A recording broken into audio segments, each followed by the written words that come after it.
नमस्कार विद्यार्थी मित्रांनो, मी अर्चना पाटील आपले आजच्या या व्हिडिओमध्ये स्वागत करते। आज आपल्याला इयत्ता 6वीचा पाठ क्रमांक 3 पाऊस आला ही कविता अभ्यासायची आहे। या कवितेचे कवी आहेत विंदा करंदीकर। यांचे पूर्ण नाव गोविंद विनायक करंदीकर आहे। विंदा हे त्यांचे टोपण नाव आहे। भारतातील ज्ञानपीठ पुरस्कार प्राप्त करणारे मराठी साहित्य क्षेत्रातील हे तिसरे साहित्यिक आहेत। त्यांना ज्ञानपीठ पुरस्काराने सन्मानित केले गेले।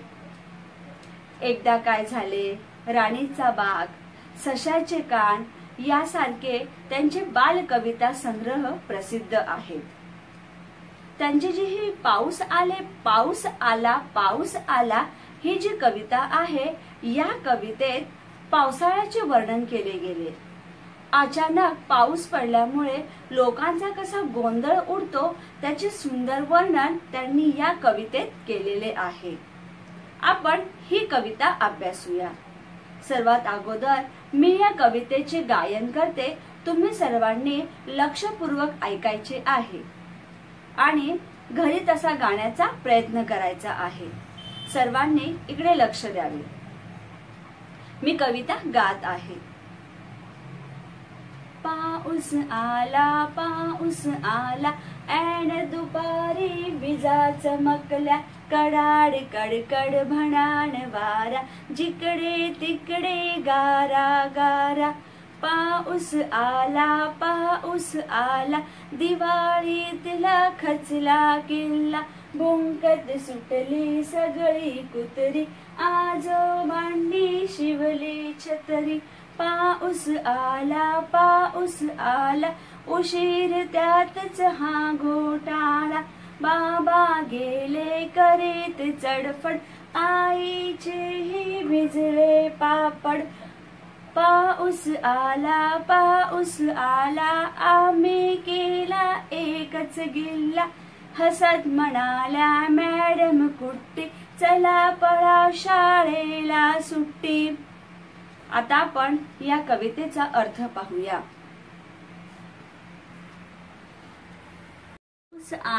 पाऊस आला ऐन दुपारी विजा चमकल्या, कडाड कडकड भणाण वारा, जिकडे तिकडे गारा गारा। सर्वात अगोदर आपण या 4 ओळीतील काही शब्दांचा अर्थ पाहूया। पाऊस, वर्षा, ऐन दुपारी, भर दुपारी, भणाण वारा, वाऱ्याचा भयभीत करणारा आवाज, गारा, बर्फांचे लहान गोळे। आता ह्या 4 ओळींमध्ये अचानक पाऊस आल्यामुळे वातावरणात कोणता बदल होतो याचे वर्णन ह्या 4 ओळींमध्ये केलेले आहे। येथे आपल्याला दिसत आहे की विजा कशा चमकत आहेत। आता ह्या विजा अचानक चमकायला लागल्यामुळे वाराही जोराचा वाहत आहे। आता येथे विजांचा जो चमकणारा आवाज आहे तो आवाज कडाड कडकड ह्या शब्दांनी दाखवलेला आहे। कडाड कडकड हे नादमय शब्द आहेत।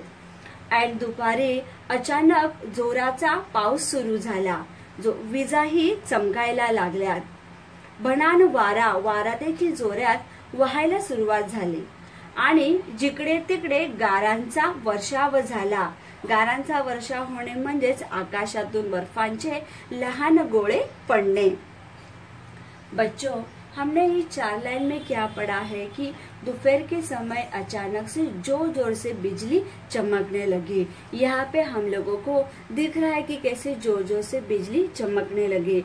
अब बिजली के चमकने के साथ साथ में बिजली का आवाज भी आने लगा। तो बिजली का जो आवाज है वो कड़ाड़ कड़कड़ इस नादमय शब्द से हमें दिखाया गया है। बिजली भी जोर जोर से कड़क रही है, साथ ही साथ जोर जोर से हवा भी बह रही है। हवा बहने के साथ साथ में जहाँ वहाँ जिधर उधर सब जगह आकाश में से आसमान में से बर्फ के टुकड़े भी नीचे गिर रहे हैं। अशा प्रकारे या 4 ओळींमध्ये अचानक जेव्हा पाऊस सुरू होतो त्याचे वर्णन येथे केलेले आहे. आता आपण पुढच्या 4 ओळी पाहूया. पाऊस आला दिवाळीतला खचला किल्ला, भुंकत सुटली सगळी कुत्री, आजोबांनी शिवली छत्री. आता आपण या 4 ओळींमधील काही शब्दांचा अर्थ पाहूया. खचणे, खचणे म्हणजे खाली खाली जाणे. आता येथे अचानक पाऊस सुरू झालेला आहे आणि दिवाळीचा वेळ आहे. आता मुलांना दिवाळीच्या वेळ शाळेची सुट्टी असते, त्यामुळे मुले म्हणजे त्यांचे आईवडील त्यांना फिरायला कुठेही बाहेर घेऊन जातात. मग येथे मुलांनी मातीचा किल्ला तयार केलेला आहे. आता अचानक पाऊस सुरू झाल्यामुळे या मातीच्या किल्ल्यावर पावसाचा वर्षाव झाला. पावसाचा वर्षाव झाल्यामुळे त्यांचा किल्ला हा पूर्णपणे ढासळला, म्हणजे तो जमीनदोस्त झाला. त्याचबरोबर जी कुत्री रस्त्यावर फिरत होती ते अचानक पाऊस आल्यामुळे ही कुत्री सुद्धा भुंकत सुटायला लागली. येथे आपल्याला दिसत आहे की येथे कशा प्रकारे कुत्री ही भुंकत आहेत. आणि आजोबांनी काय केले, त्यांच्याकडे जी अगोदरची छत्री होती ती छत्री त्यांनी येथे शिवायला घेतली. येथे आपल्याला चित्रामध्ये दिसत आहे की आजोबांनी आपली छत्री येथे शिवायला घेतलेली आहे. बच्चों, इन 4 लाइनों में हमने क्या पढ़ा है कि जो कुछ बच्चे हैं वो बच्चों ने किला तैयार किया था, मिट्टी का किला तैयार किया उन्होंने, लेकिन अचानक से पाउस आने के कारण, अचानक से बरसात होने के कारण वो किले पे पानी गिरा. तो वो किले पे बरसात का पानी गिरने के कारण वो किला पूरा उनका खचला, मतलब उनका पूरा किला नीचे नीचे आ गया, मतलब उनका किला टूट गया. और अचानक से बरसात होने लग गई. तो अचानक से बरसात होने के कारण जो कुत्ते हैं वो भी डर गए और डर के मारे वो लोग भौंकने लग गए, चिल्लाने लग गए. अब आजोबा, आजोबा मतलब नाना या दादा होते हैं. मराठी में आजोबा एक ही शब्द का उपयोग किया जाता है, हिंदी में नाना और दादा कहा जाता है. तो फिर वो नाना या दादा ने क्या किया है, उनकी जो पुरानी छतरी है वो पुरानी छतरी उन्होंने सिलने के लिए यहाँ पर ली है. आता आपण पुढच्या ओळी पाहूया.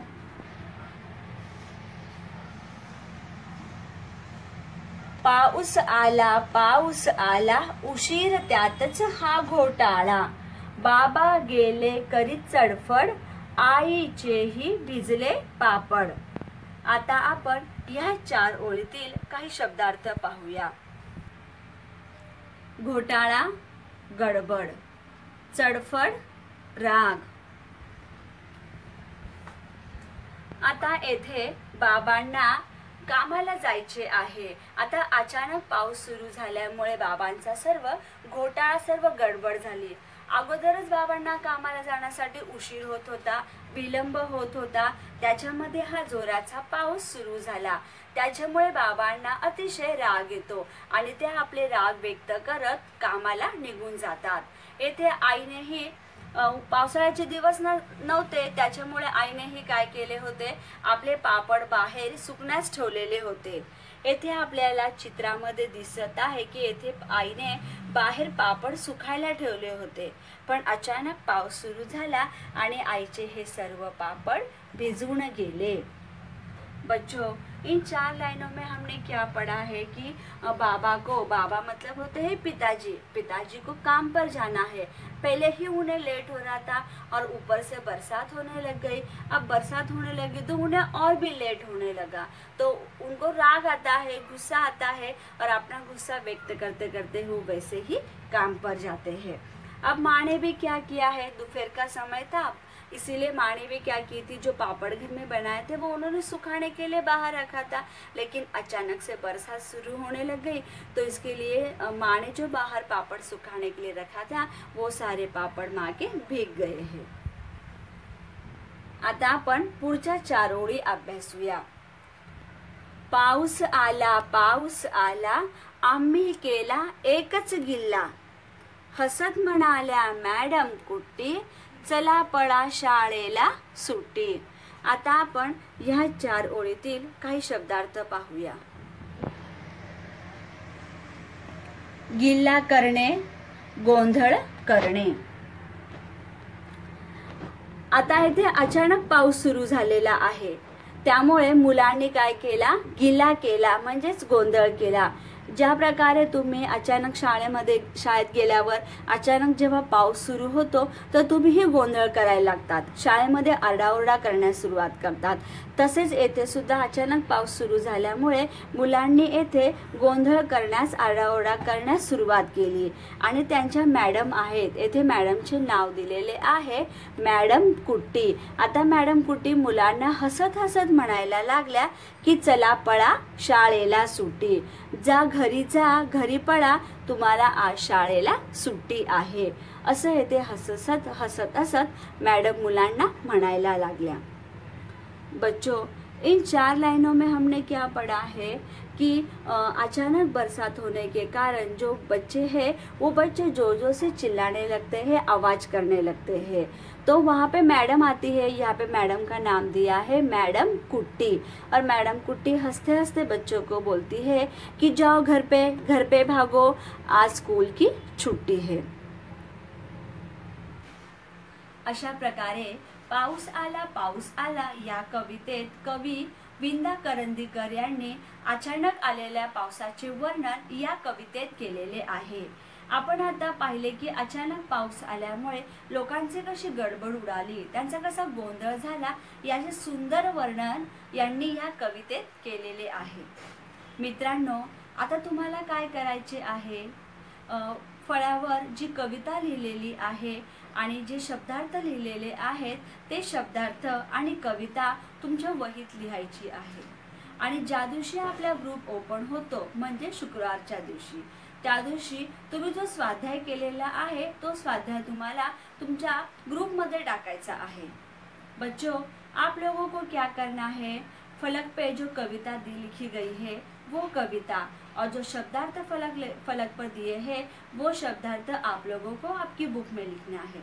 और जिस दिन हमारा ग्रुप ओपन होता है मतलब शुक्रवार के दिन, उस दिन आप लोगों को आपने जो स्वाध्याय किया है उसको ग्रुप में डालना है।